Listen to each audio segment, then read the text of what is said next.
अस्तु मन्यः मङ्गलाचरणं कुर्मः।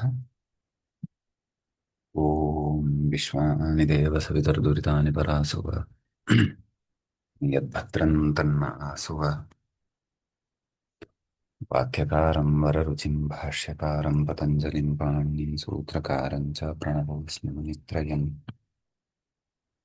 श्रौत्रार्हन्ति च नैर्गुणैर्महर्षिभिरहृदिवन्तोऽष्टुयमानोऽप्यगमो विभुर्विजयते तराम्। पूर्वार्धे कथिताः सूर्यपञ्चमाध्यायवर्तिनः प्रत्यया अथ कथ्यन्ते तृतीयाध्यायगोचराः। नमः पाणिनिरात्यायन पतञ्जलिभ्यः शब्दविद्यासम्प्रदायकर्तृभ्यो नमः ऋषिभ्यो मुनिभ्यो गुरुभ्यश्च नमो नमः। नमः सर्वेभ्यः भगवद्भ्यः श्रोतृभ्यः नमः। अस्माभिः गते पाठे यद्यत् पठितं तद् एकवारं स्मरामः।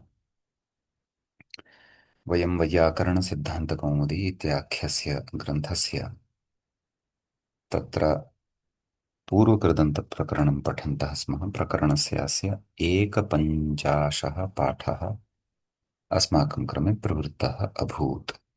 तत्र आदौ तावत् अस्माभिः वार्तिकं पठितं सुदुरोरधिकरणे इति। सु अपि च दुर् इति एतौ उपपदभूतौ यदा भवतः तदा गम् धातोः अधिकरणार्थे डप् प्रत्ययः भवति इति अस्य सूत्रस्य अर्थः दृष्टः। ततः अत्र सुखेन गच्छति इति सुगः, ततः दुश्शकतया अथवा दुःखेन अथवा कष्टेन गम्यते यत्र सः दुर्गः इति भवति इति अस्माभिः पठितं। तदनन्तरम् अत्र एकं वार्तिकम् अन्यदपि पठितम्। अन्यत्रापि दृश्यत इति वक्तव्यम् इति। तत्र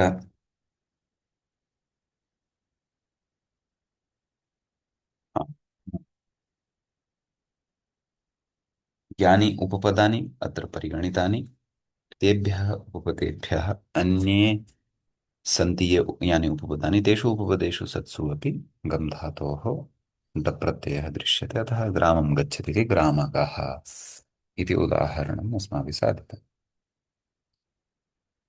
तदनन्तरं डे च विहाय सो विहादेशः वक्तव्यः। डप् प्रत्यये परतः विहाय शब्दस्य विहादेशः वक्तव्यः इति पठितम्। अस्य उदाहरणं साधितं विहगः इति। विहाय सा गच्छति इति विहगः इति पठितम्। ततः अस्माभिः सूत्रं पठितम् आशिषिहनः। तत्र आशीर्वादार्थे गम्यमाने सुबन्ते कर्मण्युपपदे हन् धातोः डप् प्रत्ययः भवति इति अस्य सूत्रस्य अर्थः दृष्टः। अतः शत्रुं वध्यात् शत्रुहः इति उदाहरणं साधितम्। ततः तत्र पृष्टम् आशिषि किं नाम आशीर्वादार्थः यत्र न भवति तत्र तु डप् प्रत्ययः न भवति, तत्र तु अण् प्रत्ययः एव भवति। शत्रुं हन्ति इति शत्रुघातः इति अपि साधितम्। ततः अत्र एकं वार्तिकं पठितं दारौ आहनः अनन्तस्य अनन्तस्य च टः संज्ञायाम्। अस्य अर्थः मूले एव उक्तः। दारुशब्दे उपपदे आङ् पूर्वात् हन्तेः अण् इति प्रत्ययः भवति। टकारश्चान्तादेशः नाम हन् इत्यस्य नकारस्य स्थाने टकारादेशः भवति इति वक्तव्यम् इति पठितम्। दार्वाघाटः इति उदाहरणं सार्थं चिन्तितम्। दारु शब्दस्थाने चारु शब्दः प्रयुज्यते चेदपि गतवार्तिकेन यद्यदुक्तं तद्भवति। गतवार्तिकं नाम एतदेव दारावाहनम् अनन्तस्य च संज्ञायां। तथा चेत् चारुशब्दः चेत् चारौ आहनः अनन्तस्य च संज्ञायाम् इति भवति। चार्वाघाटः चार्वाघातः विकल्पेन भवति परन्तु टकारादेशः इति रूपद्वयं साधितम्। सम्यक्तया काष्ठकार्यं करोति यः सः चार्वाघाटः उत्तमरीत्या तत्र आहननं करोति यः सः चार्वाघाटः भवति इति तत्र अस्माभिः विस्तरेण इदं साधितम्। ततः एकं वार्तिकम् इतोपि पठितं कर्मणि समी च। अस्य अर्थः मूले एव उक्तः कर्मण्युपपदे सम्पूर्वात् हन्तेः उक्तं वा इत्यर्थः न महन् धातोः यदुक्तं तद्विकल्पेन भवति इति।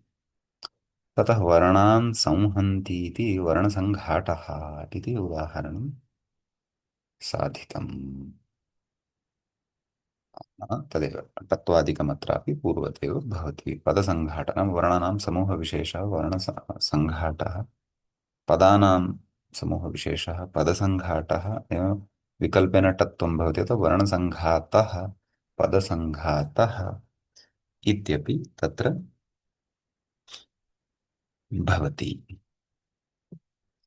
एवम् अणप्रत्ययान्तानि इमानि कानिचन विशिष्टानि रूपाणि अस्माभिः साधितानि। एषः अस्माकं क्रमे प्रवृत्तः एकपञ्चाशः पाठः। अधुना तावत् पूर्वकृदन्तप्रकरणस्य द्वापञ्चाशः पाठः अथवा द्विपञ्चाशः पाठः अथवा द्वापञ्चाशत्तमः पाठः आरब्धः भवति। गते पाठे यदि कापि जिज्ञासा कोऽपि प्रश्नः तर्हि भवन्तः प्रष्टुमर्हन्ति, अन्यथा वयमिदानीम् अग्रिमं तत्र सूत्रं पठामः मान्यः। अग्रे सूत्रं भवति अपेक्लेशतमसोः इति। अपे इति सप्तम्यन्तं पदं भवति। क्लेशतमसोः इति सप्तमी विभक्तेः द्विवचनान्तं भवति। कर्मण्यण् इत्यतः कर्मणि इति अनुवर्तते सुपिस्थः इत्यतः सुपि अन्तात्यन्ताद्धदूरपारसर्वानन्तेषु डः इत्यतः डः प्रत्ययः अनुवर्तते। आशिषि हनः इत्यतः हनः इति अनुवर्तते। धातोः प्रत्ययः परश्च एते अधिकाराः यथा पूर्वमत्र सम्बद्धाः भवन्ति। अत्र सूत्रस्य अर्थः कृतः एव अस्ति। पश्यन्तु, अपपूर्वात् हन्तेः डः स्यात् नाम कदा, यदा क्लेश इति अपि च तमस इति उपपदं कर्मभूतं भवति विग्रहवाक्ये अथवा तथा विवक्षा भवति तदा। अतः एवं सूत्रार्थः उदाहरणानि अग्रे वक्ष्यन्ते। ननु अत्र कश्चन पूर्वपक्षः।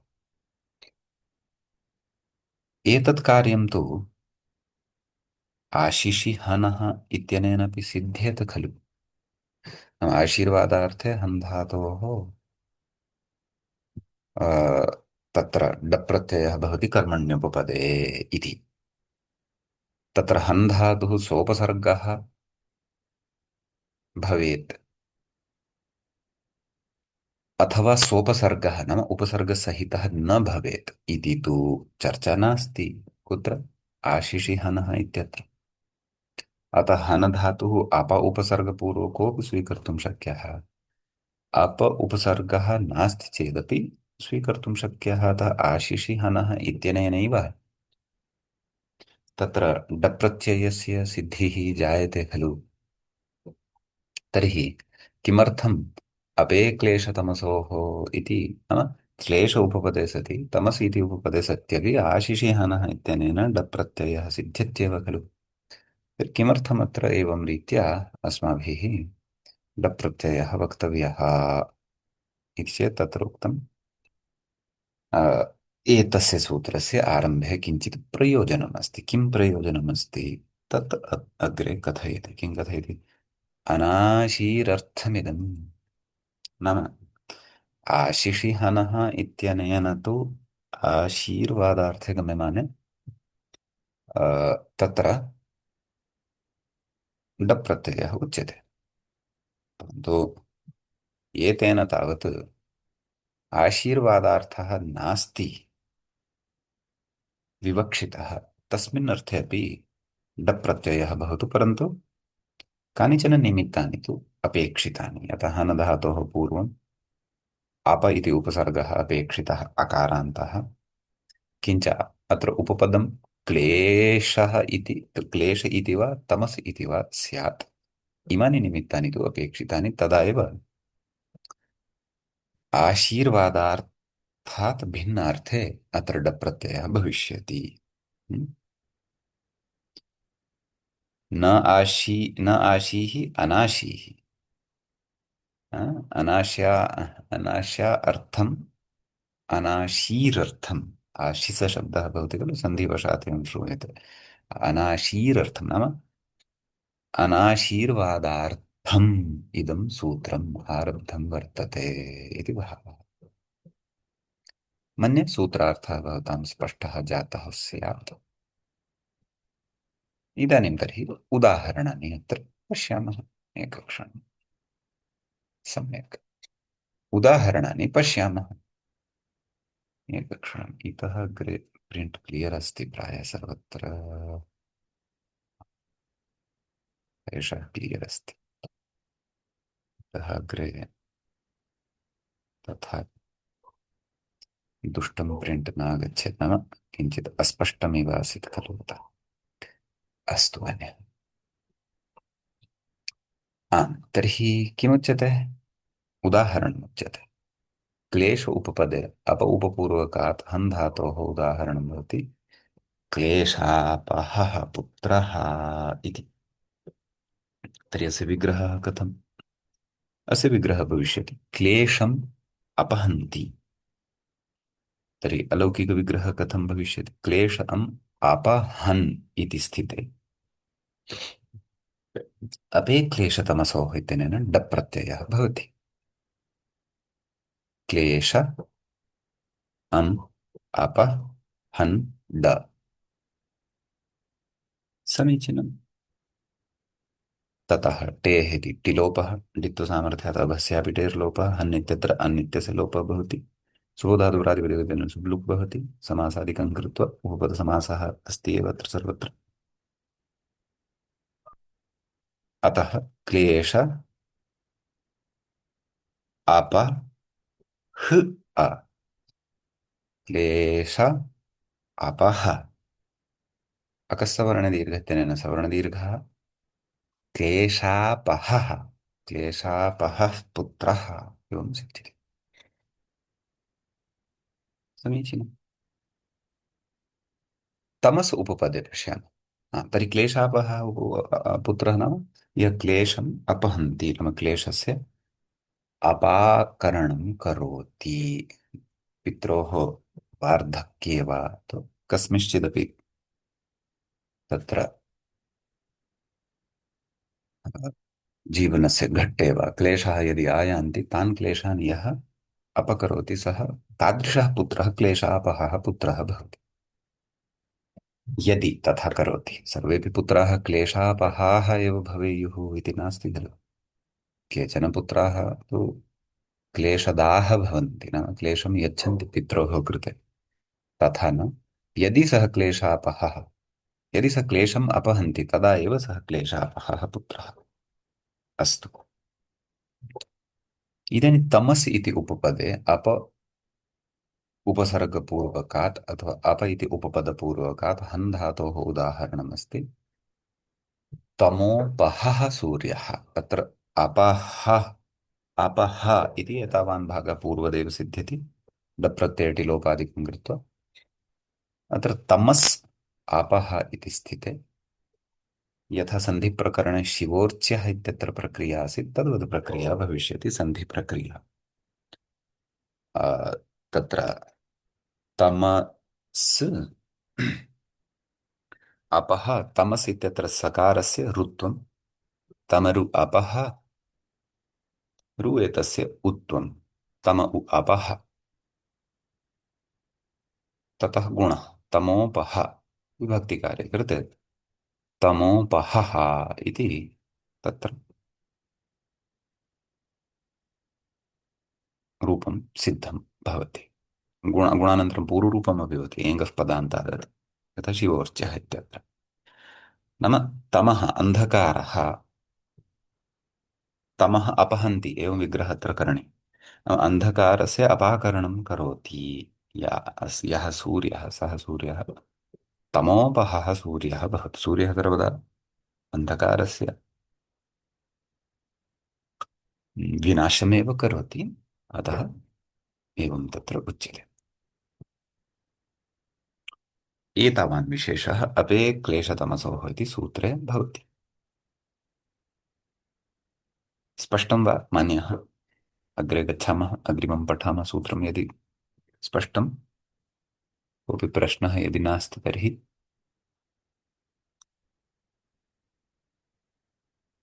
हरिः ओम्। केऽपि अत्र शृण्वन्तः सन्ति वा? आचार्य अस्तु अग्रे गच्छन्तु। अस्तु अस्तु, धन्यवादः। अग्रे सूत्रं भवति कुमारशीर्षयोरणिनिः इति। तत्र पदच्छेदमादौ पश्यामः। कुमारशीर्षयोः इति एकं पदं सप्तमी विभक्तेः द्विवचनान्तं भवति। उपपदसप्तमी एषा अपि। णिनिः एतत् प्रथमान्तं भवति। प्रथमाविभक्तेः एकवचनान्तं भवति। ततः अत्र कर्मण्यण् इत्यतः कर्मणि, सुपिस्त इत्यतः सुपि, आशिषि हनः इत्यतः हनः इति अनुवर्तते। धातोः प्रत्ययः परश्च इति च अनुवर्तते। सूत्रार्थः मूलेनोक्तः, यतः सरलः एव इति कृत्वा। अत्र पश्यन्तु व्याख्याता कथं कथयति। अनयोः उपपदयोः, नाम कुमार इति उपपदे, शीर्ष इति उपपदे च हन्तेः हन् धातोः णिनिः णिनिति प्रत्ययः स्यात् भवति इति अर्थः। समीचीनम्। तर्हि अनयोः नाम कयोः? कुमार इति अपि च शीर्ष इति कर्मणि उपपदयोः, कर्मभूतयोः उपपदयोः सतोः। तर्हि उदाहरणं पश्यामः। प्रथमम् उदाहरणमस्ति कुमारघाती। कुमारं हन्ति, hm? कस्यचन कुमारस्य हननं करोति, मर्डर् करोति अथवा गतिं करोति। हन् धातुः अर्थद्वये अस्ति खलु। हन हिंसा गत्योः, गतिः च कथञ्चिदपि भवितुमर्हति। सामान्यतया ताडनं वा तस्य क्वापि प्रेरणं वा अथवा मारणम् इति तु हननस्य अर्थः अस्ति एव, हिंसार्थः तु अस्ति एव। प्रसङ्गानुरोधेन अर्थः ग्राह्यः। कुमारघात इत्यनेन सर्वात्मना कुमारस्य हननम् एव करोति इति, नाम मारणं हिंसामेव करोति इति अर्थः वक्तुं न शक्यते। यतः हन् धातोः अर्थान्तरमपि अस्ति खलु युक्तः। एवमेव वेदे गोघ्नशब्दः आगतः अस्ति। दाशगोघ्नौ सम्प्रदाने इत्यपि पाणिनिना अपि उक्तम् अस्ति। तत्र गां हन्ति यः स गोघ्नः, सम्प्रदानार्थे नाम हत्वा कस्मैचित् ददाति इति चेत्, तर्हि वेदे गोघ्नशब्दः यः आगतः तस्य मारणम् इति अर्थः न स्वीक्रियते। गतिः इत्यपि अर्थः अस्ति। तर्हि कीदृशीं गतिं करोति? नाम गोः पालनं, क्षीरदोहनं सम्यक्तया, गोः क्षीरघृतादिभिः तत्र गोः पालनं, नाम क्षीरघृताद्यर्थं गोः पालनार्थं गोः हननं नाम गतिं करोति इति तत्र अर्थः भवति। अस्तु, प्रकृतम् आगच्छामः। कुमारं हन्ति इति विग्रहे कुमार अम् इति कर्मण्युपपदे हन् धातोः कुमारशीर्षयोर्णिनिः इत्यनेन णिनि इति प्रत्ययः भवति मान्यः। णिनि इत्येतस्य प्रत्ययस्य इन् इति अवशिष्यते। कुमार अम् हन् इन्। समीचीनम्। ततः अत्र आम् णिनि एतस्य इन् उपधः वृद्धिः भवति मान्यः। ततः पूर्वं हकारस्य उत्वं भवति अत्र। किमासीत् तत् हो हन्ते ऋणिन्येषु इति वा। नाम हकारस्य घकारः भवति। सत्यं हो हन्ते ऋणिन्येषु इति सूत्रम्। तर्हि कुमार घान् इन् इति जातम्। ततः हनस्तो चिण्णलोः एतेन हकारस्य तकारः कुमार घात इन् कुमार घातिन् इति शब्दः जातः। कुमार घातिन् सुबधातु प्रातिपदिकेन अम् इत्यस्य लोक् तु पूर्वदेव करणीयः। तर्हि कुमार घातिन् सु इति स्थिते एकं सूत्रमस्ति शौच। तेन सूत्रेण तकारोत्तरवर्तिनः इकारस्य वृद्धिः भवति। ईकारः आगच्छति। कुमार घातीन् सु हल्ङ्याभ्यः दीर्घासु स्फुरितो हलितेन सोर्लोपः न लोपः प्रातिपदिकान्तस्य इत्यनेन नकारस्य लोपः कुमारघाती इति रूपं तत्र सिद्धं भवति। समीचीनम्। ततः एकं रूपं जातं। द्वितीयं किम् अस्ति? शीर्षघाती इति साधने शीर्षघाती। यतः द्वितीयम् उपपदं किमस्ति? शीर्ष इति अस्ति। कथमस्य विग्रहः करणीयः इति चेत् शिरः हन्ति अथवा शिरो हन्ति इति शीर्षघाती। शिरस् इति शब्दः सकारान्तः भवति। तस्य स्थाने शीर्ष इति आदेशः अत्र निपात्यते। तत् कथयति किं? शिरसः शीर्षभावो निपात्यते इति। नाम शिरस् इति शब्दस्य स्थाने शीर्ष इति आदेशः अत्र निपात्यते इति भावः। समीचीनम्। शिरस् इति सकारान्तशब्दः आसीत्। तस्य स्थाने शीर्ष इति अकारान्तादेशः अपि एतेन सूत्रेण कृतः। अतः शीर्ष हन् णिनि। हकारस्य घकारः पूर्वत् अत उपधाय इत्यनेन उपधावृद्धिः पूर्वत् नकारस्य तकारः पूर्वत् इमानि कार्याणि सर्वाणि अपि विभक्तिकार्यं सौ परे वृद्धिः इत्यादिकं सर्वं सुलोपः न लोपः सर्वं पूर्वत् भवति। शीर्षघाती इति उदाहरणमत्र सिद्धं भवति। नाम शिरसः उपरि यः प्रहारं करोति अथवा शिरसः हननं करोति सः शीर्षघाती इति भवति इति भावः। एतावान् विशेषः अस्मिन् सूत्रे भवति मान्यः। मन्ये स्पष्टं स्यात् वा? अग्रे गच्छामः।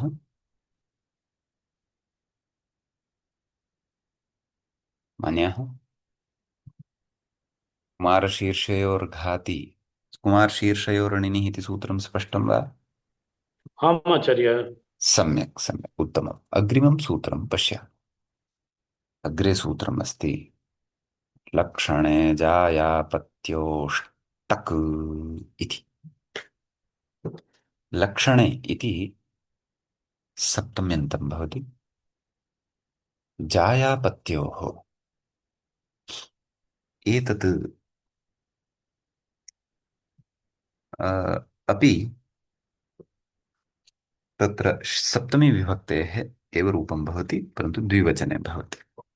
टक् इति प्रथमान्त कर्मण्यनित्यतः अण कर्मणि कर्मण्यनित्यतः कर्मणि सुपि स्थ इत्यतः सुपि आशिषि हनः इत्यतः हनः इति अनुवर्तते। धातोः प्रत्ययः परश्च एते अन्ये च अधिकाराः अत्र सम्बद्धाः भवन्ति। सूत्रार्थः वार्तिके एव मूले एव कृतः अस्ति। हन्तेष्टक् स्यात् नाम हन् धातोः टक् इति प्रत्ययो भवति। लक्षणवती कर्तरि। लक्षणे इत्यत्र विषयसप्तमी अस्ति, जायापत्योः इत्यत्र उपपदसप्तमी अस्ति। हम्म। नाम इतोपि विस्तरेण सूत्रार्थं चिन्तयामः यदि, तर्हि जाया इति शब्दः पति इति शब्दः च यदा सुबन्तत्वेन कर्मभूतः भवति, तदा हन् धातोः टक् इति प्रत्ययः भवति। यदि कर्ता लक्षणवान् भवेत्। लक्षणवती इति अर्थः कुतः लब्धः इति चेत् अत्र पश्यन्तु, व्याख्याता कथयति सूत्रे लक्षणशब्दः अर्ष आद्यजन्तः इति भावः इति। नाम लक्षणम् अस्य अस्ति इति लक्षणः, नाम प्रकारान्तरेण वक्तव्यं नाम लक्षणवान् कर्ता इति भावः। एतद् उदाहरणं, नाम कर्ता कथं लक्षणवान् भवेत् इति उदाहरणे स्पष्टीभविष्यति। हम्म। उदाहरणमस्ति जायाघ्नो न इति। जाया नाम पत्नी, पत्न्याः हननं करोति, स विग्रहः भविष्यति। जायां हन्ति तल्लक्षणवान् इति विग्रहः भविष्यति। जायायाः हननं मारणं करोति इति तादृशलक्षणयुक्तः एषः पतिः अस्ति, यस्मिन् तादृशानि लक्षणानि दृश्यन्ते, यः पत्न्याः हननं कुर्यात् कार्येत वा। जाया इति कर्मण्युपपदे जाया लक्षणे जायापत्योष्टक् इत्यनेन टक् प्रत्ययः भवति। टक् टकः अवशिष्यते, तर्हि जाया अम्हन् सुलोप अमः लुक् भविष्यति सुबोधातु प्रातिपदिकयोः।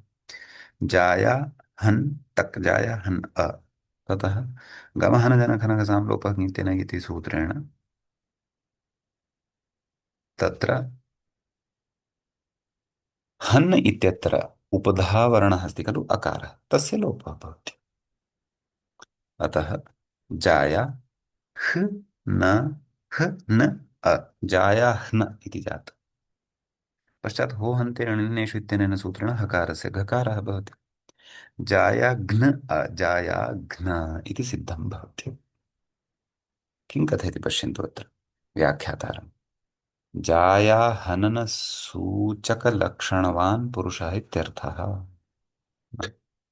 जायायाः पत्न्याः हननं सूचयति, तादृशानि लक्षणानि अस्मिन् सन्ति। अत्र द्विधा व्याख्यानं भवति। नाम कथं सः लक्षणवान् भवति। एकं तु पतिपत्न्योः बहु कालात् कलहः जायमानः यदि भवति, लोके दृश्यते, तदापि आसीत् अधुनापि अस्ति, तर्हि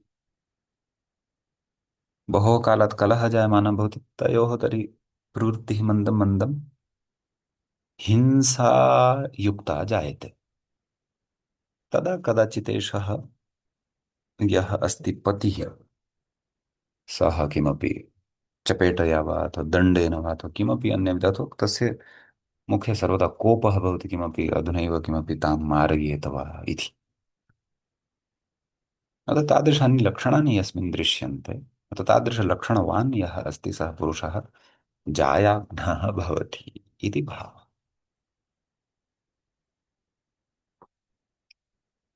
ततः स्त्रीलिङ्गे नाम टक् प्रत्ययः कुतः भवति? टकः ककारस्य इति संज्ञा भवति, टकारस्यापि इति संज्ञा भवति, अवशिष्यते इति अपि भवन्तः ज्ञातवन्तः स्युरेव। किन्तु विशेषण टगेव कुतः विहितः इति चेत् स्त्रियां ङीप् यथा स्यात्, स्त्रीलिङ्गे अपि भवति पतिघ्नी स्त्री। पतिहननसूचनलक्षणवती इत्यर्थः, पित्वात् ङीप् इत्यपि भवति। तर्हि पतिं हन्ति इति तल्लक्षणवती स्त्री, तत्र किमपि नास्ति। पति उपपदे घ्न इति पूर्वदेव साधनीयं, गमहनजनखनकसां लोपः तेन इत्यनेन उपधा लोपादिकं सर्वं पूर्वदेव भविष्यति।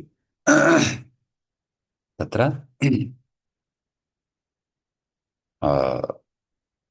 एतद् पतिघ्न इति शब्दः यदा सिद्धः भवति तदा टिड्ढाणे द्वयसजलग्ने मातरजते प्रत्यङ्गं कं कुर्मः। अनेन सूत्रेण स्त्रीत्वविवक्षायां ङी भवति। अतः क्वचित् लोके पतिरेव जायायाः हन्ता भवति इति न, पत्नी अपि पत्युः हन्त्री भवति इत्यपि दृश्यते। तत्सर्वम् अधर्माचारमार्गे यदा मानवः प्रवृत्तः भवति तदा एव एतादृश्यः दुर्घटनाः निष्पन्नाः भवन्ति इति भावः। समीचीनं मान्यः। किम् इदं सूत्रं स्पष्टं भवताम्? हरिः ओम्।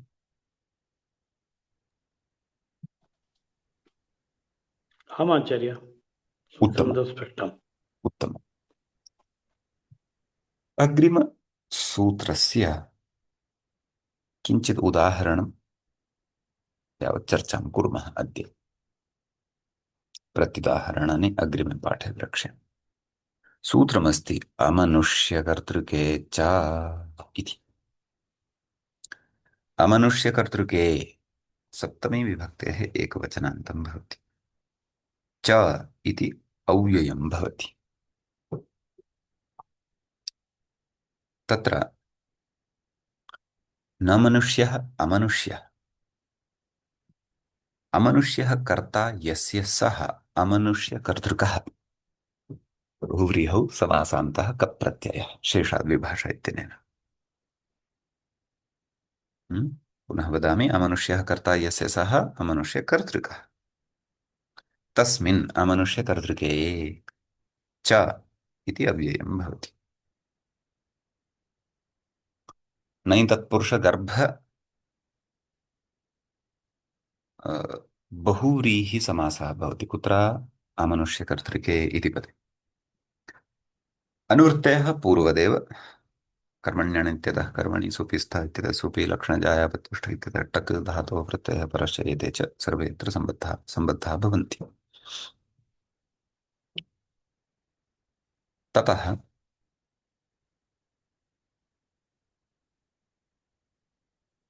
सूत्रस्य अर्थः कः इति चेत् पश्यन्तु, अत्र व्याख्यातः उक्तवान् स्यात्। हाँ, अमनुष्यकर्तृके धात्वर्थे वर्तमानात् हन्तेः कर्मण्युपपदे टगित्यर्थः। नाम सुबन्ते कर्मणि उपपदे सति हन धातोः कर्ता अमनुष्यः अपेक्षितः। अमनुष्यकर्तृके धात्वर्थे धातोः अर्थः कः भवति? फलं व्यापारश्च। तर्हि हन् धातोः यः व्यापारः, गतिः हिंसा च, तस्य व्यापारस्य यः कर्ता सः मनुष्यः नापेक्षितः, अमनुष्यः अपेक्षितः। हम्म? इति अस्ति सूत्रस्य अर्थः। तदा कर्मण्युपपदे, कर्म उपपदं किमपि वा भवेत्, तदा टक् इति प्रत्ययः भवति इति भावः। उदाहरण, जायाघ्नस्तिलकालकः इति। हम्म?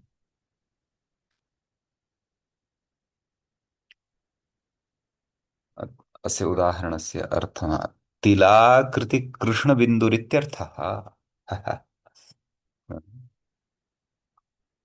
नाम तत्र एते फलादेशं वाचयन्ति खलु केचन। नाम शरीरे तिलम् अत्र अस्ति तत्र अस्ति चेत् तस्य किं फलम् इति। हम्म? तर्हि अत्र तिलकालकः सः जायाघ्नः अस्ति। उदाहरणं तर्हि भविष्यति, जायां हन्ति इति तल्लक्षणवान् तिलकालकः इति। कालकः नाम बिन्दुविशेषः यत् कृष्णतिलरूपेण शरीरे भवति, मानवानां भवति सामान्यतया। तर्हि अत्र सः तिलकालकः गते गते सूत्रे अत्र जायाग्नो न इति दृश् न नाम पुरुषः न नरो नरः इति भवन्ति अस्तु प्रकृतम् आगच्छन्तु हा तर्हि सः लक्षणवान् यः तिलकालकः वर्तते सः अमनुष्यः वर्तते यस्य शरीरे तिलम् अस्ति सः मनुष्यः भवितुम् अर्हति परन्तु स्वयं तिलं तु मनुष्यः न भवति खलु तत्तु एकं शरीरे एकः उत्पन्नः विकारविशेषः अस्ति सः मनुष्यः नास्ति अतः जायां हन्ति इति तल्लक्षणवान् इति जाया इति उपपदे सति हन् धातोः प्रकृते टप् प्रत्ययः भवति जायाघ्नः इत्येव रूपं पूर्वदेव भवति भेदः एषः यत् अत्र हन् धातोः कर्ता यः अस्ति हनन धातोः कर्ता यः अस्ति सः तिलकालकः वर्तते नाम तिलस्य बिन्दुविशेषः कालक नाम बिन्दुविशेष इति व्याख्यात्रा उक्तं खलु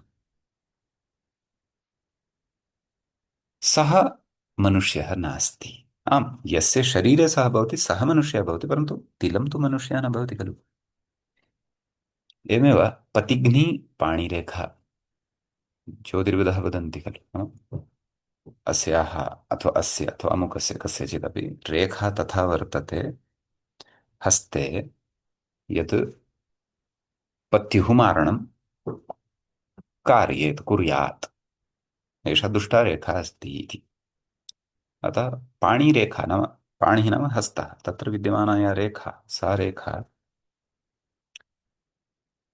तु अमनुष्यभूता अस्ति खलु रेखा तु मनुष्ये रेखा अस्ति मनुष्यस्य हस्ते रेखा अस्ति परन्तु रेखा तु मनुष्यः नास्ति खलु अतः हन् धातो हननक्रियायाः प्रकृते कर्त्री या वर्तते पाणिरेखा सा अमनुष्यभूता वर्तते अतः अपि अत्र टक् प्रत्ययः भवति टिड्ढण इत्यनेन ङीति प्रतिघ्नी इति सिद्धं भवति नपुंसकलिङ्गे कथयति पित्तघ्नं घृतं घृतं यद् भवति तत् पित्तं हन्ति गोघृतम् अन्यानि घृतानि न गोघृतं गोघृतं यद् भवति तत् पित्तस्य हननं नाम मारणं करोति पित्तम् अपाकरोति अत्र पित्त उपपदे सति हन् धातोः टक् प्रत्ययं कृत्वा पूर्वदेव सर्वा प्रक्रिया ज्ञातव्या घत्वम् उपधः लोपादिकं सर्वम्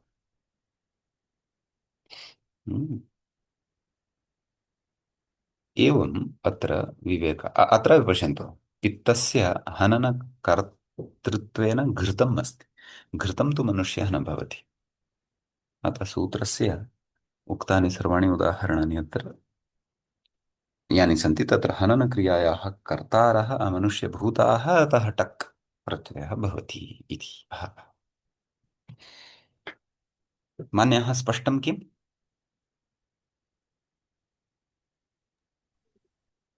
हरिः ओम्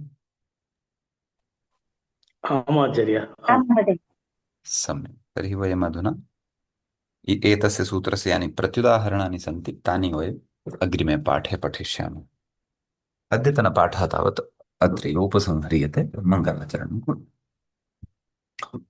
ॐ विश्वानि देवसरितर्दुरितानि तरासु वा यद्भद्रं तन्न आसु वा श्रौत्रार्हन्ति जने पुण्यैर्महर्षिभिरहर्दिवम् तोष्टुयमानोऽप्यगुणो विभर्विजयतेतरान् पूर्वार्धे कथितास्तुर्यपञ्चमाध्यायवर्तिनः प्रत्यया अथ कथ्यन्ते तृतीयाध्यायगोचराः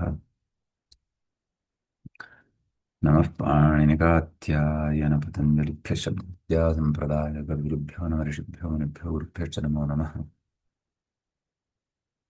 एवञ्च वैयाकरणसिद्धान्तकौमुदीत्याख्यस्य ग्रन्थस्य पूर्वकृदन्तप्रकरणस्यास्य द्वापञ्चाशः एषः पाठः सम्पन्नतां गतः अग्रिमे पाठे अग्रिमं विषयमादाय पुनः उपस्थितः भविष्यामः तावता नमः सर्वेभ्यः भवद्भ्यः